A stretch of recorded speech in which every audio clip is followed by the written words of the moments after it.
Hello guys, welcome back again. हमने video देख ली थी फाइटोक्रोम की। अब हम बात करेंगे वर्निलाइजेशन, जो कि आल्सो मोस्ट इम्पॉर्टेंट है आपके प्लांट फीसों में। एसीएफ से रिलेटेड यहाँ से भी क्वेश्चन आने की संभावना है। सब बसंतीकरण होता क्या है? सबसे पहले तो पुष्पन पर जैसे फ्लोरिएशन हो रहा है, पुष्पन हो रहा है, अगर वहाँ पे कम टेम्परेचर दे देते हैं तो उसका जो समय काल है, अवधि, पुष्पन की अवधि है, वो कम समय में आपको पुष्पन होता हुआ दिखाई देता है। ठीक है, तो तीव्र पुष्पन किसके द्वारा? कम टेम्परेचर दिए जाने से उस प्रोसेस को बोलते हैं बसंतीकरण। इसका अध्ययन किया था शब्द लाइसेंको ने किया था, इन्होंने इसका अध्ययन भी किया है।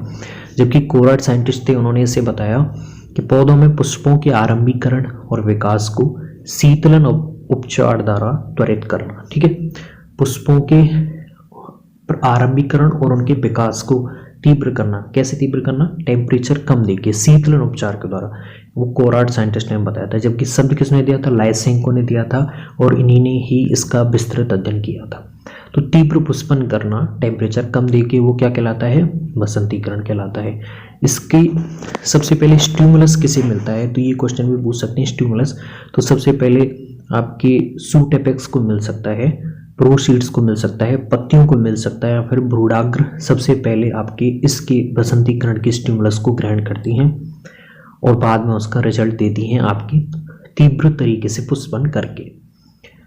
ठीक है, काल्पनिक हार्मोन बताया था इसे, फ्लोरिजन की तरह एक काल्पनिक हार्मोन बताया। जैसे पुष्पीकरण में फ्लोरिजन हार्मोन एक काल्पनिक हार्मोन बताया गया है साइंटिस्ट के द्वारा, लेकिन अभी उसे पृथक नहीं किया गया है आर्टिफिशियली। तो वर्नेलिस भी जो बसंतीकरण करवाने में हेल्पफुल होता है, ऐसा हार्मोन वर्नेलिल कहलाता है, वो भी काल्पनिक हार्मोन बताया था, इसे भी पृथक नहीं किया गया अभी तक।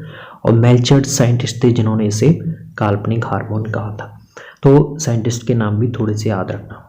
ओके, अब देखिए, ये आपका मान लीजिए सूटोएपेक्स है, भ्रूणाग्र, यहाँ पर पत्तियां हैं, कोई भी एक प्लांट है जहाँ पे हमें बसंतीकरण के द्वारा पुष्पीकरण तीव्र करना है। तो हम क्या करेंगे? टेम्परेचर कम देंगे तो वहाँ पे तीव्र तरीके से पुष्पन होगा, उसे कहेंगे हम बसंतीकरण, वर्निलाइजेशन। अगर कंडीशन बाय से आप क्या करते हैं? टेम्परेचर बढ़ा देते हैं तो वहाँ पे पुष्पन है वो कैसा नहीं होगा? तीव्र नहीं होके नॉर्मल भी नहीं होगा, अब लेट होगा।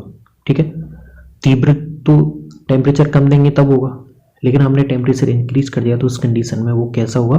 पुष्पन है वो वहाँ पे देरी से होगा, उसे बोलते हैं हम विवसंतीकरण। ठीक है, तो जस्ट अपोजिट है वसंतीकरण के। ओके, इसके लाभ देखें। लाभ क्या होंगे? शीघ्र पुष्पन होता है। ठीक है, आपकी पुष्पन की, जैसे मान लीजिए 1 साल तक उसमें कायिक वृद्धि हो रही थी, तो अगले दूसरे साल में उसमें पुष्पीय वृद्धि हो रही थी, तो ये कायिक वृद्धि के समय काल को कम कर देगा, तो आपको पुष्पन शीघ्र मिल जाएंगे। ठीक है, तो आपको इकोनॉमिकल वाइज बहुत अच्छा है।